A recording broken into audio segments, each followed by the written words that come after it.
Hey guys, in this video, we're going to be talking about how to be an amazing detailer without even focusing on touching a car. How to be looked at as a superhero detailer before you've ever even detailed a car. And I know that might sound kind of weird, but let me break that down into some major points in this video that I think are going to deeply help you in your auto detailing business. And the sooner you can get a foundation of these ideas, the better. Now, before we get into it, I just wanted to remind you guys, if you're starting in the detailing business or you just want a little pep in your step, go below in the YouTube description box and grab my free guide to starting your auto detailing business for under $500. In that 13-page document, I lay out exactly what tools and products you need to not waste money as you're getting started in this business. And honestly, without this guide and without these products, your learning curve is just going to be so much longer than it needs to be. So let me set up the context for this video. You guys see I'm detailing a 2020 Chevy Blazer here. And this is a bit of a unique car because, believe it or not, this is actually the Chevy Blazer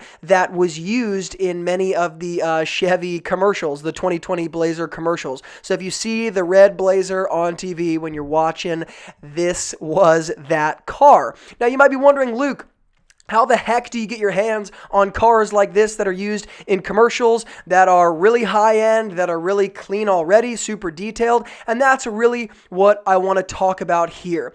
One of the things that you may have noticed in the detailing world, if you've detailed cars at any level whatsoever, is that the more extreme the situation, the more extreme the communication. And here's what I mean by that. When you're detailing a really dirty car, a really extreme vehicle that's disgusting, that's hard to detail, that takes a long time, the amount of communication that has to go in up front with the customer, explaining to them the limitations, the advantages, what they can expect, what they can't expect, is super, super extreme because there's going to be serious limitations from the outset, from the get-go, before you ever touch the car, because once a car has gone past a certain point, you can only bring it back to a certain level. Now let's contrast that with a vehicle like this. 2020 Chevy Blazer, used in the commercials, just purchased, really, really nice vehicle, really, really clean, really, really protected already. While yes, I understand how to detail at a high level, while yes, I've been detailing for the last 10 years, what situation have I already put myself into before I ever touch the car? Well, the car is already virtually perfect. So when I get done, this car is going to look absolutely unbelievable because it pretty much looks unbelievable before I ever touched it. Now think about the situation. Think about the advantages that I'm putting myself in by getting in with these types of vehicles. I'm coming out looking like a hero every single time. And this is what I would actually consider what I like to call true detailing. These kind of situations are where you're actually concerned about the details, where you're actually introducing high-end products, high-end proactive, preventative protection measures that you're not implementing when you're just focused on cleaning and doing what I would call grunt work. So the question is, how do you get vehicles like this? There's two main ways that I want to talk about getting vehicles like this and really inevitably leading to a reputation for you as a detailer of the guy who does high-end work, the guy who does specialty work, the guy who does incredible work. Doing vehicles like this ends up building you this natural reputation of the guy who does incredible work. And it's just funny how everything begins to hockey stick and kind of exponentially increase upwards as you target these high-end vehicles and you get yourself into these nicer detailing situations. The two main ways to deal with cars that are already in fantastic condition are, number one, and this sounds counterintuitive, I understand, number one, raise your prices, and number two, maintenance clients. While I've talked about maintenance clients a ton on the channel, I want to talk about the first one first. Now, I want to be clear here, these are not the only two ways to do this, but these are two very practical ways, and really we're going to talk about the psychological measures that go into something like this that end up giving you the result that I'm talking about.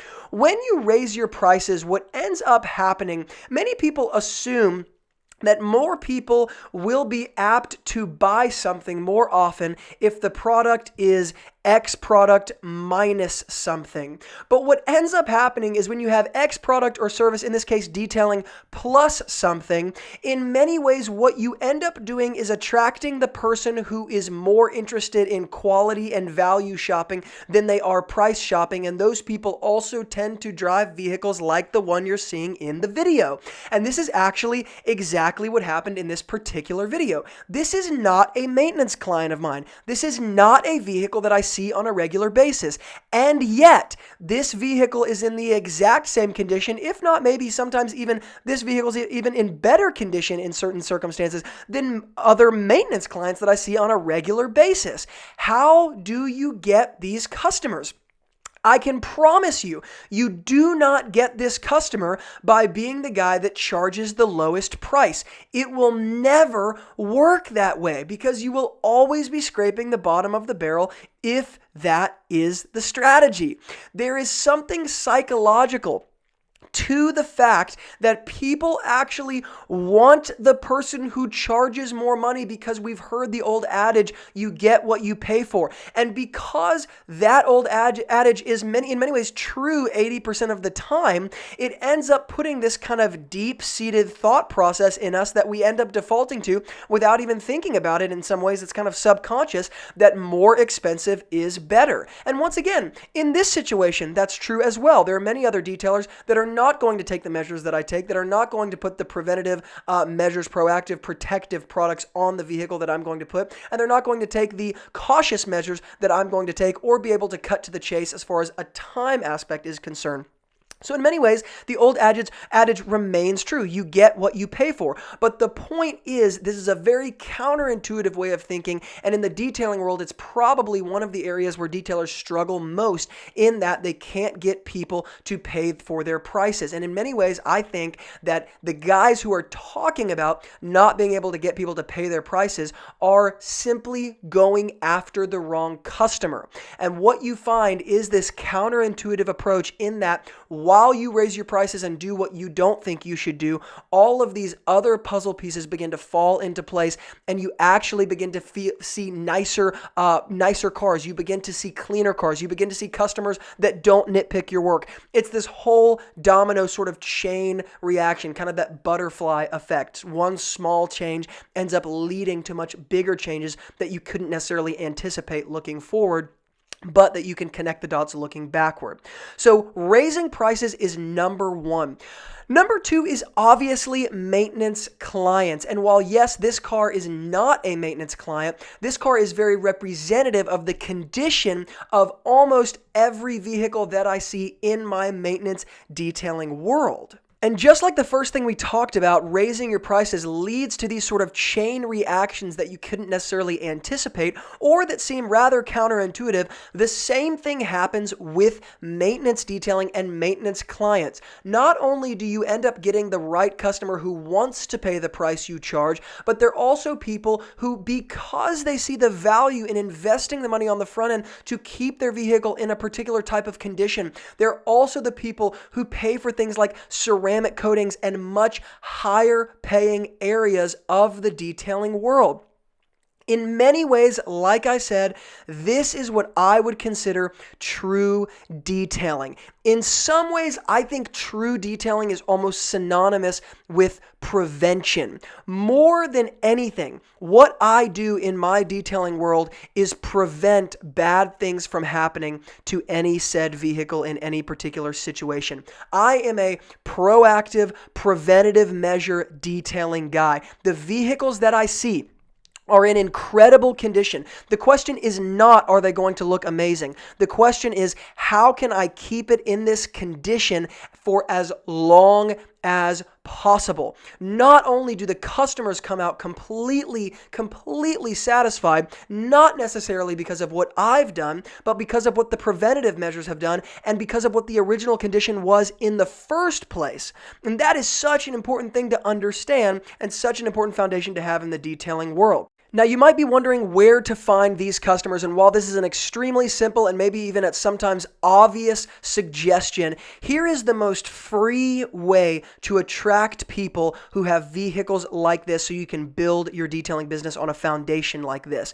A platform like Instagram, a platform like Facebook that is so optimized for short, quick video advertising is such a perfect place to put a regular flow of free content up, because what ends up happening is something I call the social media effect. On social media, what you see is what you get. And the detailing industry is the perfect type of video to be posting on social media to attract customers, because even as you're watching this YouTube video, I think you guys would agree there's something cool, there's something satisfying, there's something fun to watch about this video. The bright red, the wax going on, the foam coming off, all of those things deeply and easily attract people. And when they see you as the one doing it on a regular basis, they naturally associate you as kind of the top of the line detailer in your area. And while yes, that is simple, this is something that need not be overlooked. Guys, thank you so much for watching. Before you go, I just want to remind you really quickly, and before we see the after result of the Chevy, go below in the YouTube description box and grab that free guide to starting your auto detailing business for under $500. If you want to see any of the tools or products in this video, go below and find those links in the YouTube description box. And as always, if you haven't subscribed, smash the subscribe button, and let's look at the after result of this exterior detail.